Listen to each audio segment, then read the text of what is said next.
Craig Smoak. This is the 14th of the 16 teams inside of the Big 12. I said again yesterday, tomorrow will Utah, and on Wednesday, the last of the alphabetical order in West Virginia.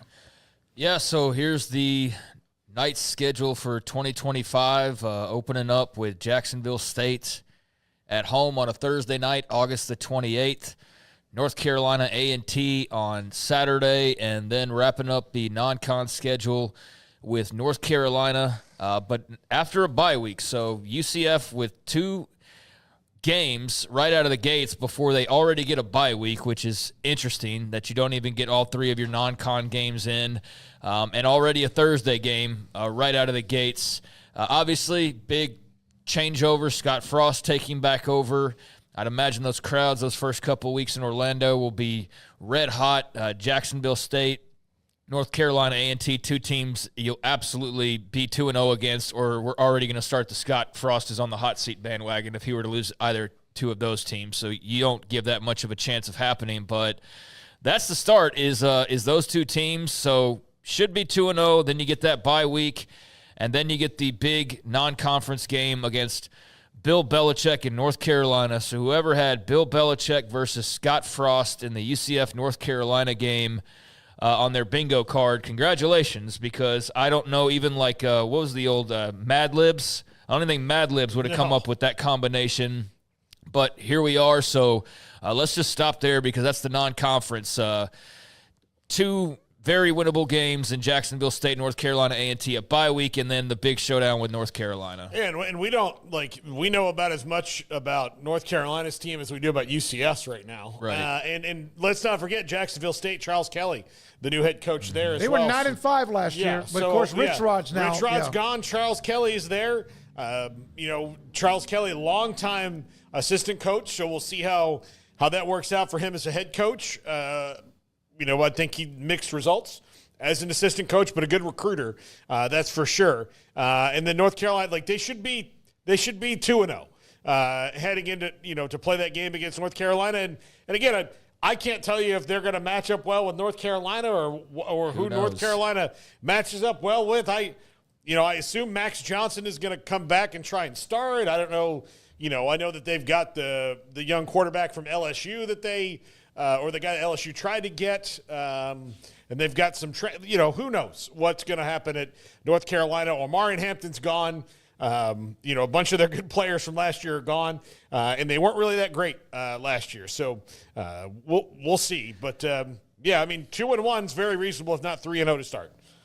Yep, so they do have 7 home games overall and 5 road contests. So we've seen in going through the Big 12, there's been a 6-6. There's been an 8-4, but they are right there, kind of in the middle with the 7-5 that most teams typically had. And with North Carolina, a game that they've been scheduled to play a couple times previously, the school noted that that just didn't work out. There's cancellations and whatnot, but finally playing, and this will be the first ever matchup between UCF and North Carolina, and it will be at the Bounce House. So I would imagine that'll be a very lively atmosphere for that first time ever matchup. So that's how you will close your non-conference. But 3-0 is absolutely possible on paper. But after that North Carolina game, you get into Big 12 conference play the following week. You travel to Kansas State. Then you turn around back at home, go a little home away, home away, home away, home away. The remainder of the schedule. Every game the remainder of the way is home and away throughout the Big 12. So K-State away, Kansas at home, Cincinnati away, West Virginia at home. That is block 2. At K-State, KU at home, Cincinnati on the road, and West Virginia at home. That is their second block of 3 in this 2025 schedule. Yeah, the every other game's like that. That's something that's always – but – That's a dicey start to the conference right there with K-State, Kansas back-to-back. 2 teams. We know K-State should be really, really good, and then we expect Kansas to, with Jalen Daniels having a full offseason, to be healthy to start what they've got a little retribution to where they need to get back in the mode after what happened to them last year. Yeah, but and you've got 2 teams that are pretty established, another one with a new head coach.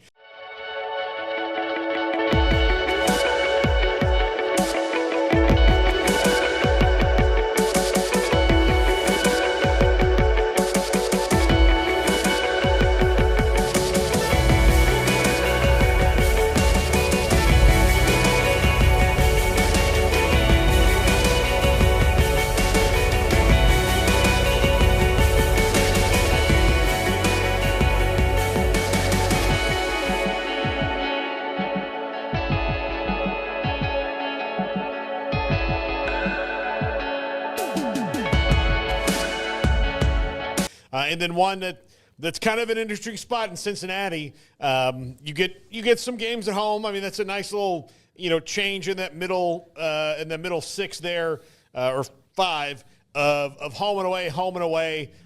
You get your sea legs, but I don't know much about what West Virginia is gonna be either. I think that maybe of the teams with the new coaches, they have the one that people expect them to maybe hit the ground running a little faster. But as far as I think Kansas and Kansas State are going to be tough games for UCF to win, and I think Cincinnati is going to be a tough game for them to win. They've got a lot of returning players there with the Bearcats. So. Yeah, I mean, K-State I would chalk up as a loss right away on paper. Kansas remains to be seen. I'd also favor loss, though, although being at home, we'll see. We're not doing the win-loss thing right now. Right. Cincinnati, a familiar opponent. They played for over a decade straight now at this point. I think it's the 11th straight meeting between those two teams. So you talk about, like, rivalries and things like that. I mean, that's a team you're playing pretty much every year. You're 18-year-old freshman or whatever, you've been watching Cincinnati UCF play since you were 8 years old. So I don't know if there's enough bad blood there to really make that more than just a scheduling anomaly, but they will play them again as that streak continues on. So, traveling to Cincinnati and then West Virginia, we'll see where Rich Rod has them by middle of October. But KU's first trip to Orlando, so that's one I think you circle if you're Jayhawks fans about possibly making there. And so it's a fun little extra road trip now on the schedule for people every couple of years. Then you get back to it after the West Virginia home game, and it's 3 road games, 2 home games the rest of the way. And again, it continues on from their entire conference schedule, home away, home away, home away. So the final leg of the 2025 season for Scott Frost and company, the third part of the schedule, starts on Saturday, November the 1st. And outside of the opener on Thursday night against Jacksonville State, every single game's a Saturday, so you don't have to worry about the random Friday on Fox broadcast or anything like that. So you get Baylor in Waco on Saturday, November the 1st. You'll return home to take on Houston. Then you make it 3 straight games against teams from Texas when you go out to Lubbock on November the 15th to play Texas Tech. Then come back home to play Oklahoma State. And then hit the road on Saturday, November the 29th for your final regular season game, which will be in Provo against the BYU Cougars. So that is how the season will wrap up. But a couple trips to Texas, first ever trip to McLean Stadium just across the street here to play Baylor. They've obviously had some tangles with Houston previously, but they'll be around the state of Texas. So if you want to drum up some goodwill recruiting-wise, you'll have a couple of opportunities to do that. You do miss out on playing TCU. That's the only of the Texas teams that you will not play. So they are among those opponents that you will not see, along with Utah and BYU. They played BYU the very last game. Colorado, you don't play. I'll drum up the whole list in my head. I should have done that before. I didn't know we were doing this, but BYU at the very end is how it closes out. Well, let me ask you guys this: there were 8 teams last year with a losing record overall in the Big 12. West Virginia, the only one that actually was in a bowl game, and they lost their bowl game. They finished 6-7. UCF is about to play 6 of the 7 teams that had a losing record in the conference other than themselves. That would be 8. All of them are on their schedule except Utah. So they're playing the last 8 teams in the standings last year, overall records. They're playing every one of them except for Utah and themselves. That's good. I mean, we don't know from year to year in this conference, but I just realized that. West Virginia, Kansas, Cincinnati, Houston, Arizona, and Oklahoma State. So it appears as if that gives them a shot. And I don't know, of all the teams that were so disappointing, and a lot of them I just mentioned, Utah, horribly disappointing. Arizona, disappointing. Oklahoma State, I don't know if anyone saw like that coming. And Yet UCF, to me, was incredibly disappointing. That's why Gus Malzahn's no longer there. He's at Florida State now helping Mike Norvell. It wasn't because he was disappointing. It's because he just wanted to do a nice thing for his buddy. Oh, yeah. He just wanted the kindness of his heart to get the hell out of Orlando before they fired his ass. How long of a trip is that from Orlando to Tallahassee? 3 hours. Yeah, okay. It's 3 hours. Right. So I've got it in my head now. Just let me run this down of who they don't play because I had some of them just off the top, but the full 6. So if you're playing 9 teams, that leaves 6 over. They don't play TCU. I already mentioned that. They don't play Colorado. They don't play Arizona State. They don't play Arizona. They don't play Utah. And they don't play Iowa State. So, yeah, you probably feel great that you're not playing Iowa State. Probably feel great you're not playing Arizona State. TCU, probably good to – I mean, if you're looking at just like what's the easiest path we can go, like, yeah, let's avoid TCU. They'll probably be pretty good. And then who knows with Colorado, who knows with Utah, who knows with Arizona, quite frankly. And we don't even know what the other 3 that I mentioned, but that is who they miss out on. TCU, Colorado, Arizona State, Arizona, Utah, Iowa State. I do think if you look at their schedule as a whole, they've got a great chance to get to 6 wins, especially with the early part of it. If you can go 3-0, if you can beat North Carolina – and you're 3-0, that means you've got to find 3 wins among the rest of the 9, and I think they can very well do that, on this schedule. Although that last part is really tough when you have Baylor, Tech, and BYU in it, and then wild cards in Houston and Oklahoma State. Houston especially, I think it's going to be a lot better than they were a year ago, and plus they were problematic even as a team that wasn't winning last year. They were a tough out in year 1 under Willie Fritz. They were tough to beat for everybody they played.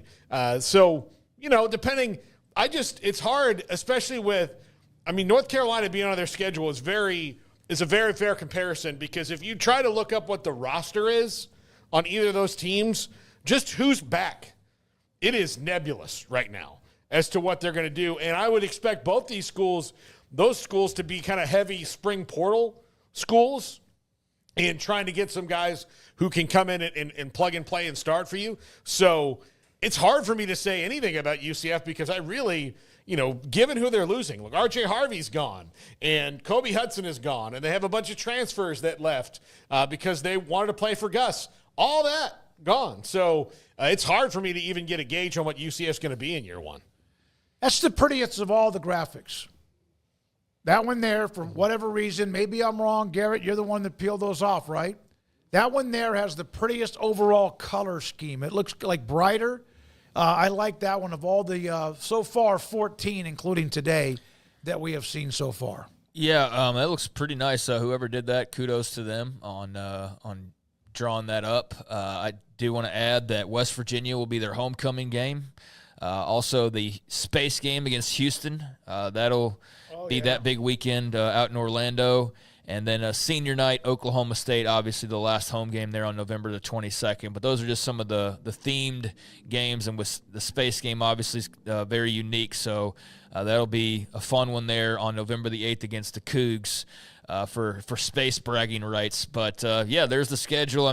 Definitely feel like even with Jacksonville State having success last year, they just lost Rich Rodriguez. I wouldn't anticipate you feeling too threatened by the upset, but you never know. Like, that's how you could get this whole ordeal off on the wrong foot is go lose to Jacksonville State in the first week. But you should be 2-0. The North Carolina game that can kind of set you up the rest of the way, but not knowing what we don't know and even knowing what we do, there's definitely – you can win 6 games on this schedule. I don't know if you should expect to. I don't know if you should say Scott Frost better win this or he sucks or whatever, but there's definitely 6 wins on this schedule if you can walk and chew gum at the same time and just do your job. But then again, that's asking a lot because it's college football and you never really know what teams are, especially in early March. But there's some definitely some interesting matchups here. I think Oklahoma State coming to Orlando ought to be fun. Texas Tech ought to be a good road trip. BYU will be a good road trip. Rich Rod of West Virginia for homecoming could be interesting.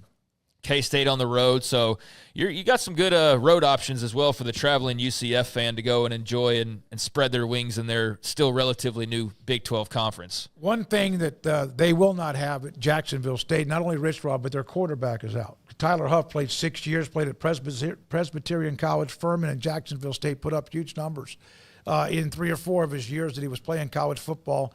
So they are, whoever they may, I don't even know if they've added somebody in the transfer portal, but that quarterback is not there any longer. I always have to double check. Wait a minute, how many years have they played? We're not really doing breakdowns either. No, so I know, really but matter. I'm talking about the starting quarterback of your opening game. Not only do you lose your head coach, but you lose your 6-year your starting quarterback too. So